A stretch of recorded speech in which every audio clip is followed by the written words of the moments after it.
Assalamualaikum warahmatullahi wabarakatuh dan salam sejahtera untuk kita semua. Sahabat moderasi, berjumpa kembali dengan saya Waode Asani dalam tayangan podcast Warta Moderasi Kemenak Sultra. Dan saat ini telah hadir di studio Warta Moderasi Kemenak Sultra Kepala Madrasah Aliyah Negeri 1 Konawe Selatan, Bapak Maksud Ahmad SPD MPD. Iya. Iya, Assalamualaikum Pak. Waalaikumsalam warahmatullahi wabarakatuh. Gimana kabarnya? Alhamdulillahirabbil alamin. Iya, baik. Terima kasih atas kesempatannya sudah hadir di studio podcast Moderasi Kemenak Sultra ini. Iya. Iya, yang mana studio Warta Kemenak Sultra ini tepat berada di dalam Geraha Moderasi Bersama Kemenak Sultra, yang merupakan inisiasi dari Bapak Kepala Kantor Wilayah Kementerian Agama Provinsi Sulawesi Tenggara, Haji Zainal Amin, merupakan sarana edukasi, diskusi, dan promosi moderasi beragama dalam rangka mendukung salah satu program prioritas Kementerian Agama, yakni pengarus utamaan moderasi beragama. Baik, barangkali kita berbicara tentang madrasah nih. Saya ingin tahu sedikit kira-kira apa saja yang menjadi program unggulan di Madrasah Aliyah Negeri 1 Konawe Selatan ini. Silakan. Makasih Bu Iya. Nani. Iya, Pak. Terima kasih ini atas kehadiran undangan kami di ruangan podcast Iya. ini ya. Kami sangat berbangga untuk diundang di tempat ini karena kami tahu bahwa podcast itu kan adalah salah satu, tadi sudah sampaikan bahwa ruangan berkomunikasi, Ya, berdiskusi dalam hal edukasi dan seterusnya. Dan saya kira ini tren baru ya. Iya. Tren baru di berbagai media sosial ya. Oleh karena itu saya kira ini juga bagian dari keunggulan Kementerian Agama Provinsi. Oleh karena itu kami saya kira di madrasah itu perlu menurun program-program unggulan dari Kementerian Agama. Iya. Satu ya. Yang kedua, saya di Man 1 Konawe Selatan itu 2 tahun. Iya. Saya ke sana di masa Covid ya. Oleh karena itu maka kalau Mbak Nani ya, Nani tanyakan tentang keunggulan, tentunya ada beberapa hal yang menjadi bagian dari perubahan itu. Iya. Yang pertama adalah ketika kita harus di masa Covid itu tidak bisa belajar, Iya, maka media sosial lah yang menjadi bagian dari solusi untuk agar siswa kita bisa belajar. Iya. Dan saya kira sebelum ada podcast di kalangan netizen ya, istilahnya masyarakat luas ya, netizen namanya ya, itu kami betul-betul memanfaatkan media sosial sebagai sarana dalam rangka interaksi pembelajaran. Iya. Dan itu memberi dampak positif. Walaupun itu tidak mesti tatap muka langsung. Iya. Nah, itu saya kira gambarannya sehingga membuat dia itu menjadi unggul, ya masyarakat yang menilai bahwa pembelajaran di zaman masa Covid itu tetap masih jalan dengan baik, dengan seluruh rangkaian pembelajaran, misalnya merencanakan, proses pembelajaran, mengevaluasi dengan menggunakan media jaringan, jaringan elektronik atau jaringan internet, media sosial atau internet. Iya.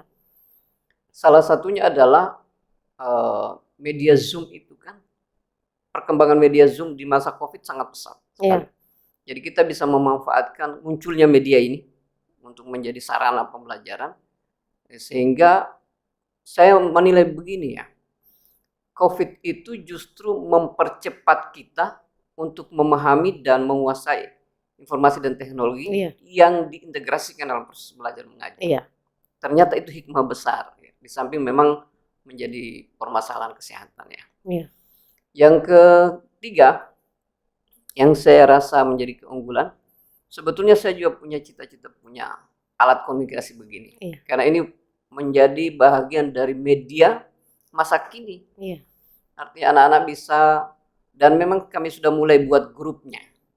Namanya grup, dulu itu kalau namanya wartawan siswa itu kan dia implementasikan bakat minatnya itu kan di apa istilah majalah dinding ya. Iya. Tapi kan dari majalah dinding itu berkembang menjadi sebuah teknologi. Iya. Maka kita bentuklah namanya kegiatan jurnalistik siswa itu kita sebut dengan Grafiti. Iya.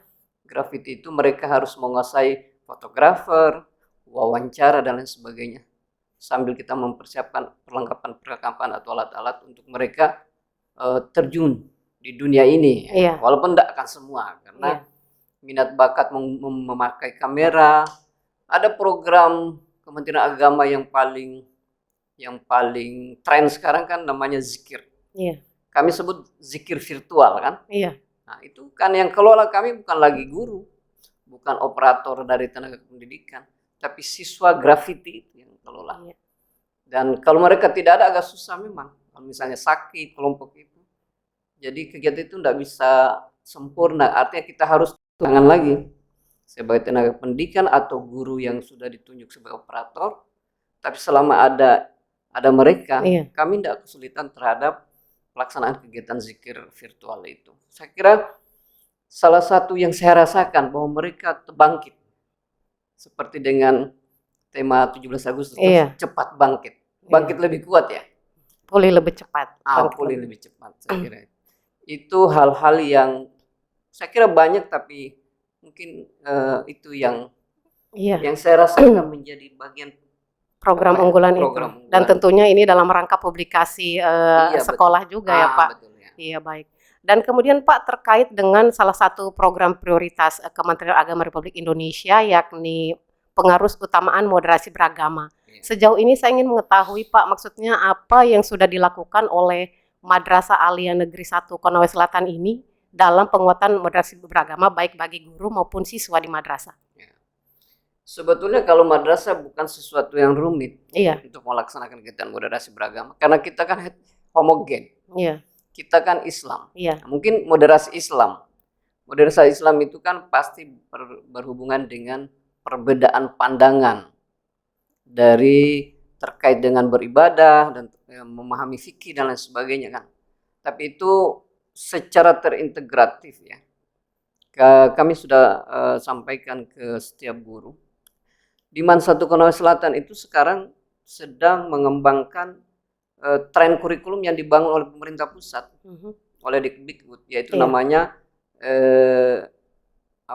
kurikulum merdeka. Ya, untuk MAN 1 Konawe Selatan kebetulan ya, yang ditunjuk piloting oleh Kementerian Provinsi Sulawesi Tenggara itu ada 5 madrasah aliyah. Salah satunya MAN 1 Konawe Selatan. Sangat berhubungan erat dengan konsep moderasi beragama yang dikembangkan oleh Kementerian Agama Pusat. Iya. Ini kan sudah 7 tahun yang lalu kan mulai digulirkan itu moderasi beragama. Terus dari Kementerian Dikbud ada namanya kurikulum merdeka yang di dalamnya ada profil pelajar Pancasila. Itu sangat kuat sekali hubungannya atau signifikan sekali hubungannya dengan moderasi beragama. Iya. Karena di dalam profil pelajar Pancasila itu ada prinsipnya ada 6 poin. Iman dan takwa kepada Tuhan Yang Maha Esa, kebinekaan. Iya. Kan moderasi ini berhubungan dengan kebinekaan. Iya. Gotong royong, mandiri, kreatif, nalar kritis. Iya. Itu yang sedang dikembangkan dan MAN 1 Konawe Selatan mengikuti itu. Mengikuti alur itu dan menjadi bagian terintegrasi dari kegiatan moderasi agama yang tidak langsung. Tapi dia masuk dalam proses pembelajaran. Iya. Misalnya dulu kalau pernah dengar guru-guru bikin silabus, itu ada profil pelajar Pancasilanya di situ. Ya. Kalau guru agama diharapkan ya moderasi beragama itu terus dikembangkan dalam image siswa, bukan hanya di sekolah, di luar. Karena kita kan agama. Iya. Tapi ada perbedaan ras, suku dan lain sebagainya. Iya, pada saat keluar dari situ, keluar dari situ mereka bisa beradaptasi di lingkungannya. Mungkin yang ada kan prinsipnya itu kan sebetulnya ada 2 yang perlu dikembangkan ke anak-anak itu dalam prinsip moderasi itu, komitmen kebangsaan itu. Iya. Komitmen kebangsaan itu seperti disampaikan Pak Kabid itu bahwa di madrasah itu tidak ada yang tidak hormat bendera. Iya. Sebagai sekolah formal kan, karena memang menyadari bahwa itu penting. Iya. Bahwa komitmen kebangsaan itu bukan antar kita sesama Muslim. Iya. Tapi komitmen kebangsaan itu antar kita sesama penganut agama yang berbeda gitu kan. Iya. Jadi itu dia terjadi di masyarakat. Kalau moderasi Islam sendiri ya perbedaan pandangan tentang belajar Islam itu yang perlu ditekankan oleh guru agama kita, yang diintegrasikan itu ke dalam sebuah perencanaan belajar, dan itu menjadi titik tekan, titik poin yang kami lakukan sampaikan dalam setiap guru dalam proses belajar mengajar. Saya kira itu yang kaitannya dengan moderasi beragama, dan saya kira kurikulum merdeka yang sedang dikembangkan Kemendikbud ini hanya karena tidak mau sebut satu nama lain, tidak mau bilang kurikulum moderasi beragama, tapi kurikulum merdeka. Berarti dalam hal ini Pak, secara tidak langsung apa yang menjadi konten pembelajaran di madrasah sebenarnya sudah diisi dengan konten moderasi beragama seperti itu ya Pak? Iya. Betul. Iya, dan barangkali Pak, sejauh ini bagaimana respon baik guru maupun siswa dalam menyikapi hal ini? Saya kira memang sepanjang ini menjadi konsep awal, kami sebagai kepala madrasah itu memberikan terus penguatan dengan berbagai informasi. Sekarang kan tidak susah mendapatkan informasi. Artinya saya sampaikan bahwa perubahan apapun yang terjadi dalam proses pendidikan kita itu tidak akan rumit sepanjang kita masih mau belajar melaksanakan ya. Jadi tugasnya kepala madrasah untuk melakukan itu, dan bukan hanya di guru kan, di siswa juga. Di siswa juga itu kan bukan hanya pembelajaran internal atau pembelajaran kurikuler, juga pembelajaran ekstrakurikuler itu akan dimuati. Kegiatan moderasi beragama, misalnya siswa itu harus punya kemampuan memimpin, dan itu berarti kita harus membentuk kepemimpinan dengan cara membentuk organisasi-organisasi yang ada di sekolah yang semua nuansanya ingin bergotong royong, ingin berdiskusi, mempersamakan semua pendapat, ingin berpikir kritis dan seterusnya, melalui OSIS, melalui pramuka, melalui UKS. UKS kita ini kan salah satu keunggulan kita kemarin ini kan, kami juara sekolah madrasah bersih kan, madrasah sehat. Artinya karena keinginan anak-anak untuk berbuat baik, berbuat bersama, gotong royong, kan itu juga bagian nilai-nilai moderasi. Kan moderasi itu adalah sebuah konsep kehidupan mengambil jalan tengah. Tapi bukan jalan tengah dimaksud bahwa kita juga bisa ke gereja untuk beribadah, itu enggak kan. Artinya justru itu menghormati segala konsep keimanan yang dianut oleh setiap penganutnya. Baik. Saya kira sangat menarik nih Pak, dan barangkali terakhir nih Pak, saya ingin sedikit pesan-pesan moderasi khususnya bagi guru atau siswa yang ada di MAN 1 Konsel ini. Sebetulnya pesan utama saya itu terhadap teman-teman guru atau siswa di berbagai hal. Kita ini kan heterogen. Heterogen. Kalau tidak heterogen antar beragama, kita heterogen antar suku bangsa. Betul. Jadi konsep ini penting sekali dipahami oleh generasi kita.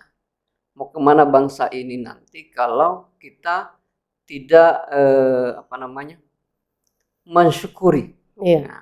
Perbedaan itu kan harus disyukuri sebetulnya. Betul. Ternyata memang nikmat Allah yang diberikan kepada kita, bahwa kita bisa hidup berdampingan dengan berbagai perbedaan.